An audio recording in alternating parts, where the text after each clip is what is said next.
Hadi gidiyoruz. Hayvan yapıyorsun.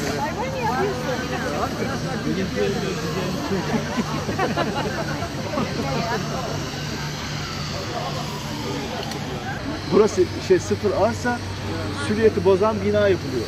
Abi zaten daha önceden varmış. Fotoğraflarıyla her şeyde gösteriyor. Bir haftadan beridir kamuoyunun gündeminde olan, sosyal medyada yayılan bir yurt inşaatı ile ilgili İlim Yayma Vakfı olarak 3 defa yazılı açıklama yaptık. Bu açıklamalarımızda İlim Yayma Vakfı'nın Süleymaniye'nin ruhuna aykırı düşecek hiçbir şeyin içerisinde olmak istemediğini, yetkili kurum ve kuruluşların alacağı her türlü karar çerçevesinde bu kararlara uyacağını açık bir şekilde ilan ettik. Öncelikle sosyal medyada ve bir takım mecralarda dolaşan bazı hususlara ilişkin bilgiler vermek istiyorum. Söz konusu yer daha önceden Fetva Han ismiyle 50 yıldır, yaklaşık 50-60 yıldır han olarak hizmet vermiş. Biz burayla ilgili işlem yapıncaya kadar da 2020 yılına kadar da bu hizmetine devam etmiştir. Hanın sahipleri bu hanı yurt yapma şartıyla İlim Yayma Vakfı'na bağışladıkları için İlim Yayma Vakfı bu hanı yurt yapma ile ilgili çalışmalarını başlatmıştır. Han ile yaptığımız etüt çalışmalarında hanın depreme dayanıklı olmadığı anlaşıldığından buranın yıkılıp yeniden yapılmasının daha sağlıklı ve şehrin mimarisine de daha uygun olacağı hususunda karar verildiğinden hanımız, vakfımız tarafından hanın yıkılmasına karar verilmiş ve han yıkılarak yerine şu an hazırda da gördüğünüz, basınımızın da çok ilgisine mazhar olan bu yurt inşaatımız planlanmıştır. Değerli basın mensupları, hepinizin malum olduğu üzere herhangi bir yerde siz bir inşaat yapacak iseniz bu inşaatla ilgili uygulanacak mevzuat hükümleri vardır. İmar mevzuatı. Bu mevzuat ülkenin her yerindeki yapılacak yapılar için geçerlidir. Süleymaniye bölgesinde özel olarak ayrıca bir mevzuat daha vardır. Bu mevzuat korunacak alanlarla ilgili mevzuattır. Burayla ilgili iş ve işlemleri belediyelerin dışında koruma kurulları tarafından yürütülmektedir.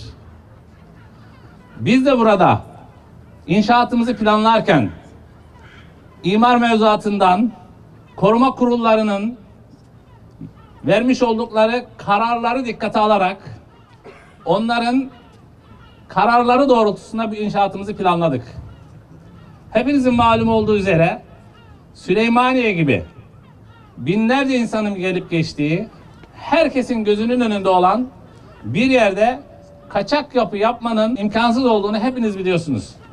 Yani sosyal medyada yapının kaçak olduğu vesaire olduğuna ilişkin şeylerin tamamını buradan reddediyoruz.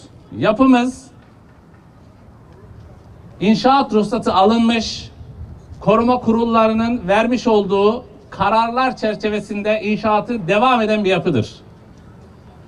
Hal böyleyken her ne kadar koruma kurulları kararı çerçevesinde yürütülen bir inşaat olmuş olsa da kamuoyunda oluşan hassasiyet nedeniyle vakfımız var olan hakkını dahi yapmadan kamuoyunun hassasiyetini anlayışla karşıladığını ifade ederek yetkili kurum ve kuruluşları göreve davet etmiş ve yetkili kurum ve kuruluşların alacağı her türlü karara uyacağını beyan etmiş, var olan inşaatını da bu çerçevede durdurmuştur.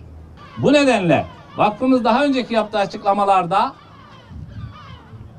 bu konuda fedakarlığa hazır olduğunu, koruma kurullarının, ilgili kurulların, yetkili kurumların vereceği her türlü karara onlarla işbirliği içerisinde hazır olduğunu açıkça beyan etmesine rağmen dün yetkisi inşaat ruhsatını vermediği halde, yetkisi olmadığı halde İstanbul Büyükşehir Belediyesi ekipleri tarafından hukuka aykırı bir şekilde ve yetki gaspı yapılarak inşaatımız mühürlenmiştir.